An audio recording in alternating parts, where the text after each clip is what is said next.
Welcome to Goodnight Flagstaff. My name is Sammy Biter, and I'm so excited to be joining everyone again for Goodnight Flagstaff. I just love reading.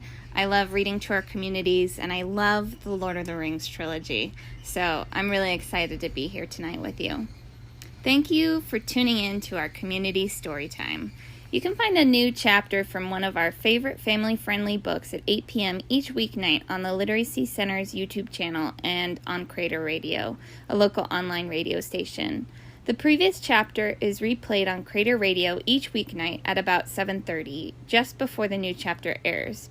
You can also listen in to all previous Goodnight Flagstaff recordings on YouTube. We are currently reading The Two Towers by J.R.R. Tolkien. If you'd like to check it out, to read along with us at home, it's available at the library.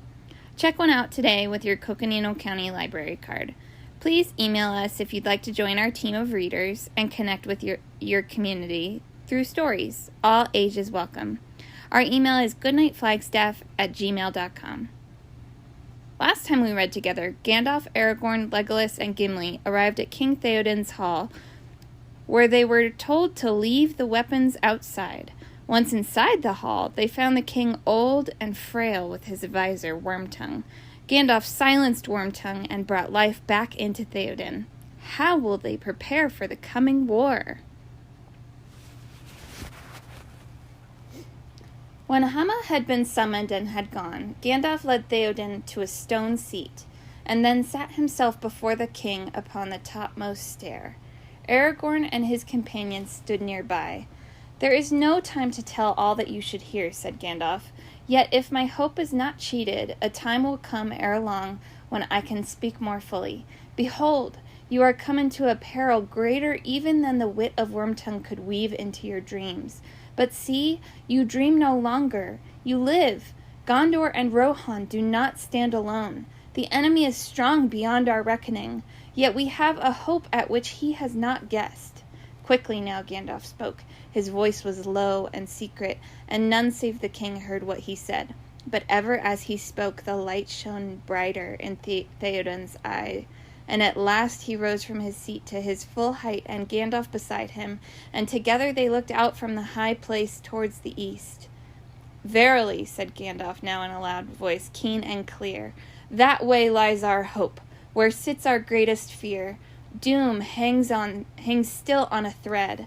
Yet hope there is still, if we can but stand unconquered for a little while." The others too now turned their eyes eastward. Over the sundering leagues of land, far away they gazed to the edge of sight, and hope and fear bore their thoughts still on, beyond dark mountains to the land of shadow. Where now was the ring-bearer? How thin indeed was the thread upon which doom still hung! It seemed to Legolas, as he strained his far-seeing eyes, that he caught a glint of white. Far away perchance the sun twinkled on a pinnacle of the Tower of Guard, and further still, endlessly remote and yet a present threat, there was a tiny tongue of flame. Slowly Theoden sat down again, as if weariness still struggled to master him against the will of Gandalf. He turned and looked at his great house. "Alas," he said, "that these evil days should be mine, and should come in my old age instead of that peace which I have earned. Alas for Boromir the brave, the young perish and the old linger withering." He clutched his knees with his wrinkled hands. "Your fingers would remember their old strength better if they grasped a sword hilt," said Gandalf. Theoden rose and put his hand to his side, but no sword hung at his belt. "Where has Grima stowed it?" he muttered under his breath. "Take this, dear lord," said a clear voice. "It was ever at your service." Two men had come softly up the stair and stood now a few steps from the top. Éomer was there. No helm was on his head, no mail was on his breast, but in his hand he held a drawn sword, and as he knelt he offered the hilt to his master. "How comes this?" said Theoden sternly. He turned towards Éomer, and the men looked in wonder at him, standing now proud and erect. Where was the old man whom they had left crouching in his chair or leaning on his stick? "It is my doing, Lord," said Hama, trembling. "I understood that Eomer was to be set free. Such joy was in my heart that maybe I have erred. Yet since he was free again, and he a marshal of the mark, I brought him his sword as he bade me." "To lay at your feet, my lord," said Eomer. For a moment of silence, Theoden stood looking down at Eomer as he knelt still before him. Neither moved. "Will you not take the sword?" said Gandalf. Slowly Theoden stretched from his hand. As his fingers took the hilt, it seemed to the watchers that firmness and strength returned to his thin arm. Suddenly he lifted the blade and swung it, shimmering and whistling in the air. Then he gave a great cry. His voice rang clear as he chanted in the tongue of Rohan a call to arms.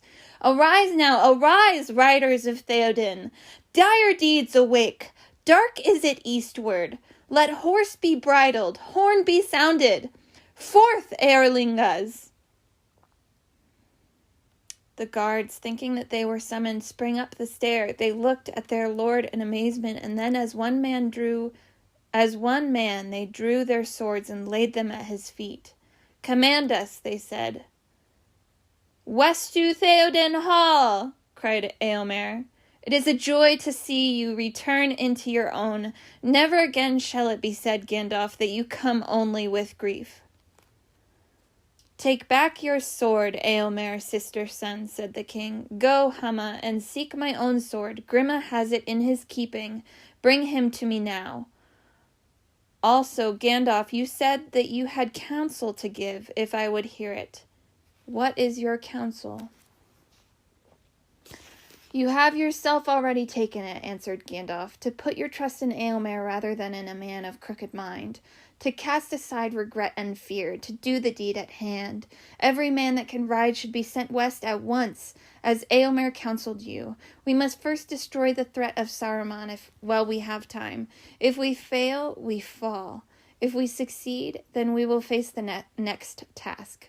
Meanwhile, your people that are left, the women and the children and the old, should fly to the refuges that you have in the mountains. Were they not prepared against just such an evil as this? Let them take provision, but delay not, nor burden themselves with treasures, great or small. It is their lives that are at stake." "This counsel seems good to me now," said Theoden.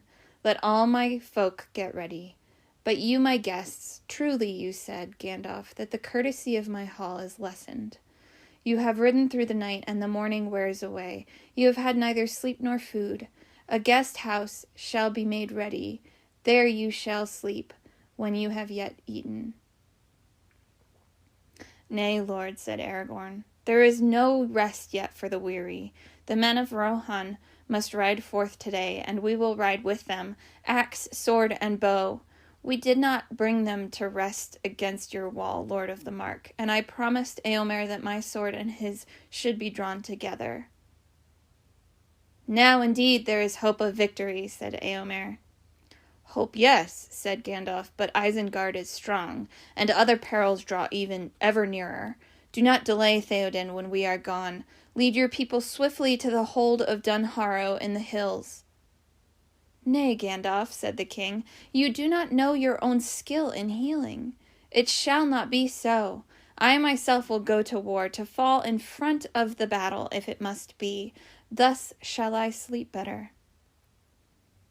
"Then even the defeat of Rohan will be glorious in song," said Aragorn.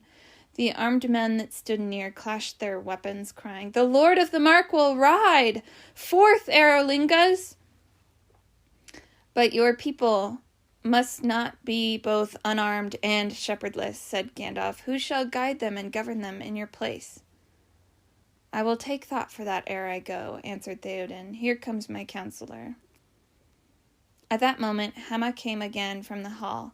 Behind him, cringing between two other men, came Grima the Worm-tongue. His face was very white. His eyes blinked in the sunlight.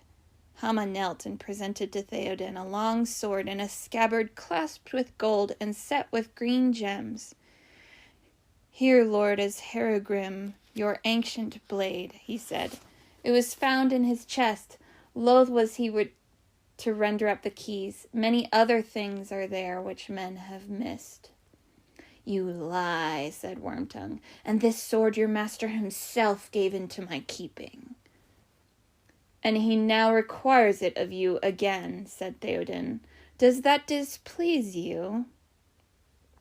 "Assuredly not, lord," said Wormtongue. "I care for you and yours as best I may, but do not weary yourself or tax too heavily your strength.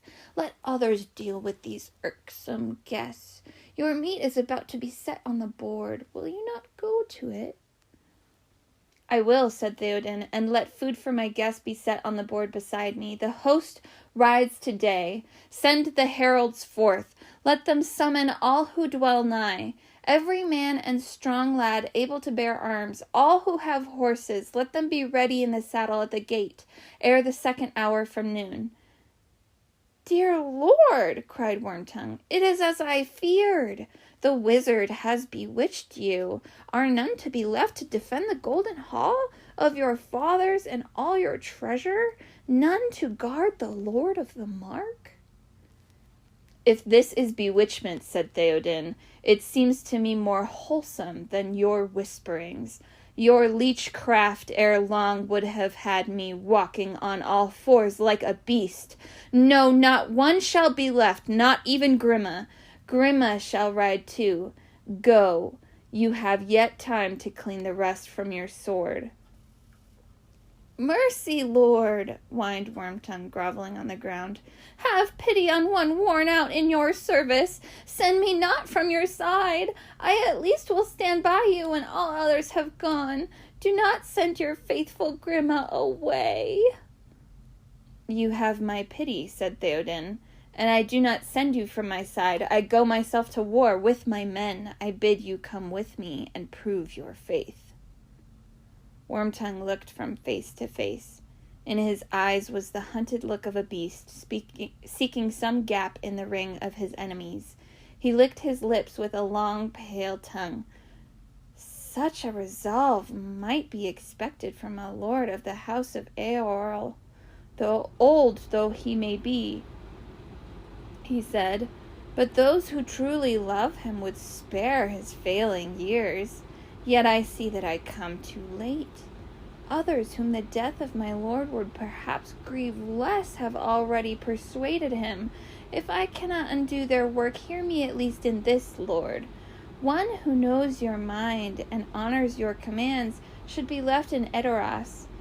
Appoint a faithful steward. Let your counselor Grimma keep all things till your return, and I pray that we may see it, though no wise man will deem it hopeful." Eomer laughed. "And if that plea does not excuse you from war, most noble Wormtongue," he said, "what office of less honor would you accept? To carry a sack of meal up into the mountains, if any man would trust you with it?" "Nay, Eomer, you do not fully understand the mind of Master Wormtongue," said Gandalf, turning his piercing glance upon him. "He is bold and cunning. Even now he plays a game with peril and wins a throw. Hours of my precious time he has wasted already. Down, snake, he said suddenly in a terrible voice. Down on your belly! How long is it since Saruman bought you? What was the promised price? When all the men were dead, you were to pick your share of the treasure and take the woman you desire? Too long have you watched her under your eyelids and haunted her steps." Eomer grasped his sword. "That I already knew," he muttered. "For that reason I would have slain him before, forgetting the law of the hall. But there are other reasons." He stepped forward, but Gandalf stayed him with his hand. "Eowyn is safe now," he said. "But you, Wormtongue, you have done what you could for your true master. Some reward you have earned at least, yet Saruman is apt to overlook his bargains. I should advise you to go quickly and remind him, lest he forget your faithful service." "You lie," said Wormtongue. "That word too oft and easy comes from your lips," said Gandalf. "I do not lie. See, Theoden, here is a snake. With safety you cannot take it with you, nor can you leave it behind. To slay it would be just, but it was not always as it is now. Once it was a man, and did you service in its fashion. Give him a horse, and let him go at once, wherever he chooses. By his choice you shall judge him. Do you hear this, Wormtongue? Said Theoden. This is your choice, to ride with me to war, and let us see in battle whether you are true, or to go now whither you will. But then, if we ever meet again, I shall not be merciful. Slowly Wormtongue rose. He looked at them with half-closed eyes. Last of all he scanned Theoden's face and opened his mouth as if to speak. Then suddenly he drew himself up. His hands worked, his eyes glittered. Such malice was in them that men stepped back from him. He bared his teeth, and then with a hissing breath he spat before the king's feet, and darting to one side, he fled down the stair. After him, said Theoden. See that he does not harm to any, but do not hurt him or hinder him. Give him a horse if he wishes it. And if any will bear him, said Eomer. One of the guards ran down the stair, another went to the well at the foot of the terrace, and in his helm drew water. With it he washed clean the stones that Wormtongue had defiled. Now, my guests, come, said Theoden. Come and take such refreshment as haste allows. They passed back into the great house. Already they heard below them in the town the heralds crying and the war horns blowing, for the king was to ride forth as soon as the men of the town and those dwelling near could be armed and assembled. At the king's board sat Eomer and the 4 guests, and there also was waiting upon the king was the lady Eowyn. They ate and drank swiftly. The others were silent while Theoden questioned Gandalf concerning Saruman. How far back his treachery goes, who can guess? Said Gandalf. He was not always evil. Once I do not doubt that he was the friend of Rohan, and even when his heart grew colder he found you useful still. But for long now he has plotted your ruin, wearing the mask of friendship until he was ready. In those years Wormtongue's task was easy, and all that you did was swiftly known in Isengard, for your land was open, and strangers came and went, and ever Wormtongue's whispering was in your ears, poisoning your thought, chilling your heart, weakening your limbs, while others watched and could do nothing, for your will was in his keeping. But when I escaped and warned you, then the mask was torn for those who would see. After that, Wormtongue played dangerously, always seeking to delay you, to prevent your full strength being gathered. He was crafty, dulling men's wariness, or working on their fears as served the occasion. Do you not remember how eagerly he urged that no man should be spared on a wild goose chase northward, when the immediate peril was westward? He persuaded you to forbid Eomer to pursue the raiding orcs. If Eomer had not defied Wormtongue's voice speaking with your mouth, those orcs would have reached Isengard by now, bearing a great prize. Not indeed that prize which Saruman desires above all else, but at the least 2 members of my company, sharers of a secret hope, of which even to you, Lord, I cannot yet speak openly. Dare you think of what they might now be suffering, or what Saruman might now have learned to our destruction? I owe much to Eomer, said Theoden. Faithful heart may have forward tongue. Say also, said Gandalf, that to crooked eyes truth may wear a wry face. Indeed, my eyes were almost blind, said Theoden. Most of all I owe to you, my guest. Once again you have come in time. I would give you a gift ere we go at your own choosing. You have only to name aught that is mine. I reserve now only my sword. Whether I came in time or not is yet to be seen, said Gandalf. But as for your gift, Lord, I will choose one that will fit my need, swift and sure. Give me Shadowfax. He was only lent before, if loan we may call it. But now I shall ride him into great hazard, setting silver against black. I would not risk anything that is not my own, and already there is a bond of love between us. You choose well, said Theoden, and I give him now gladly. Yet it is a great gift. There is none like to Shadowfax. In him one of the mighty steeds of old has returned. None such shall return again. And to you, my other guests, I will offer such things as may be found in my armory. Swords you do not need, but there are helms and coats of mail of cunning work, gifts to my fathers out of Gondor. Choose from these ere we go, and may they serve you well. Now men came bearing raiment of war from the king's hoard, and they arrayed Aragorn and Legolas in shining mail. Helms too they chose, and round shields. Their bosses were overlaid with gold and set with gem, greens, red, and white. Gandalf took no armor, and Gimli needed no coat of rings, even if one had been found to match his stature, for there was no hauberk in the hordes of Edoras of better make than his short corselet forged beneath the mountain in the north. But he chose a cap of iron and leather that fitted him well upon his round head, and a small shield he also took. It bore the running horse, white upon green, and that was the emblem of the house of Eorl. May it keep you well, said Theoden. It was made for me in Thengel's day, while still I was a boy. Gimli bowed. I am proud, Lord of the Mark, to bear your device, he said. Indeed, sooner would I bear a horse than be borne by one.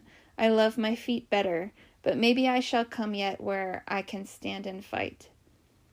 It may well be so, said Theoden. The king now rose, and at once Eowyn came forward bearing wine. Fare through Theoden hall, she said. Receive now this cup and drink in happy hour. Health be with thee at thy going and coming. Theoden drank from the cup, and she then proffered it to the guests. As she stood before Aragorn, she paused suddenly, and looked upon him, and her eyes were shining. And he looked down upon her fair face and smiled. But as he took the cup, his hand met hers, and he knew she trembled at the touch. Hail, Aragorn, son of Arathorn, she said. Hail, Lady of Rohan, he answered. But his face now was troubled, and he did not smile. When they had all drunk, the king went down the hall to the doors. There the guards awaited him, and heralds stood, and all the lords and chiefs were gathered together that remained in Edoras or dwelt nearby. Behold, I go forth, and it seems like to be my last riding, said Theoden. I have no child. Theodred, my son, is slain. I name Eomer, my sister's son, to be my heir. If neither of us return, then choose a new lord as you will. But to someone I must now entrust my people that I leave behind to rule them in my place. Which of you will stay? No man spoke. Is there none whom you would name? In whom do my people trust? In the house of Eorl, answered Hema. But Eomer I cannot spare, nor would he stay, and he is the last of that house. I said not Eomer, answered Hema, and he is not the last. There is Eowyn, daughter of Eomund, his sister. She is fearless and high-hearted. All love her. Let her be as lord to the Eorlingas while we are gone. It shall be so, said Theoden. Let the heralds announce to the folk that the Lady Eowyn will lead them. Then the king sat upon a seat before his doors, and Eowyn knelt before him and received from him a sword and a fair corselet. Farewell, sister-daughter, he said. Dark is the hour, yet maybe we shall return to the Golden Hall. But in Dunharrow the people may long defend themselves, and if the battle go ill, thither will come all who escape. Speak not so, she answered. A year shall I endure for every day that passes until your return. But as she spoke, her eyes went to Aragorn, who stood nearby. The king shall come again, he said. Fear not. Not west, but east does our doom await us. The king now went down the stair with Gandalf beside him. The others followed. Aragorn looked back as they passed towards the gate. Alone, Eowyn stood before the doors of the house at the stair's head. The sword was set upright before her, and her hands were laid upon the hilt. She was clad now in mail and shone like silver in the sun. Gimli walked with Legolas, his axe on his shoulder. "Well, at last we set off," he said. "Men need many words before deeds. My axe is restless in my hands, though I doubt not that these Rohirrim are fell-handed when they come to it. None the less, this is not the warfare that suits me. How shall I come to the battle? I wish I could walk and not bump like a sack at Gandalf's saddle-bow." "A safer seat than many, I guess," said Legolas. "Yet doubtless Gandalf will gladly put you down on your feet when blows begin, or Shadowfax himself. An axe is no weapon for a rider." "And a dwarf is no horseman. It is orc-necks I would hew, not shave the scalps of men," said Gimli, patting the haft of his axe. At the gate they found a great host of men, old and young, already in the saddle. More than 1,000 were there mustered. Their spears were like a springing wood. Loudly and joyously they shouted as Theoden came forth. Some held in readiness the king's horse, Snowmane, and others held the horses of Aragorn and Legolas. Gimli stood ill at ease, frowning, but Eomer came up to him, leading his horse. "Hail, Gimli, Gloin's son!" he cried. "I have not had time to learn gentle speech under your rod as you promised, but shall we not put aside our quarrel? At least I will speak no evil again of the Lady of the Wood." "I will forget my wrath for a while, Eomer, son of Eomund," said Gimli, "but if ever you chance to see the Lady Galadriel with your eyes, then you shall acknowledge her the fairest of ladies, and our friendship will end." "So be it," said Eomer, "but until that time, pardon me, and in token of pardon ride with me, I beg. Gandalf will be at the head with the Lord of the Mark, but Firefoot, my horse, will bear us both if you will." "I thank you indeed," said Gimli, greatly pleased. "I will gladly go with you, if Legolas, my comrade, may ride beside us." "It shall be so," said Eomer. "Legolas upon my left and Aragorn upon my right, and none will dare to stand before us." "Where is Shadowfax?" said Gandalf. "Running wild over the grass," they answered. "He will let no man handle him. There he goes away down by the ford, like a shadow among the willows." Gandalf whistled and called aloud the horse's name, and far away he tossed his head and neighed, and turning, sped towards the host like an arrow. "Were the breath of the west wind to take a body visible, even so would it appear," said Eomer, as the great horse ran up, until he stood before the wizard. "The gift seems already to be given," said Theoden, "but hearken all. Here now I name my guest Gandalf Greyhame, wisest of counselors, most welcome of wanderers, a lord of the Mark, a chieftain of the Eorlingas, while our kin shall last, and I give to him Shadowfax, prince of horses." "I thank you, Theoden King," said Gandalf. Then suddenly he threw back his grey cloak, and cast aside his hat, and leapt to horseback. He wore no helm nor mail. His snowy hair flew free in the wind. His white robes shone dazzling in the sun. "Behold the White Rider!" cried Aragorn, and all took up the words. "Our king and the White Rider!" they shouted. "Forth, Eorlingas!" The trumpets sounded. The horses reared and neighed. Spear clashed on shield.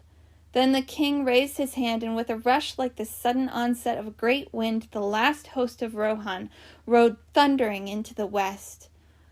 Far over the plain, Éowyn saw the glitter of their spears as she stood still, alone, before the doors of the silent house. Thank you for tuning in. Join us next time for Chapter 7 in Book 3 of The Two Towers. Good night, Flagstaff.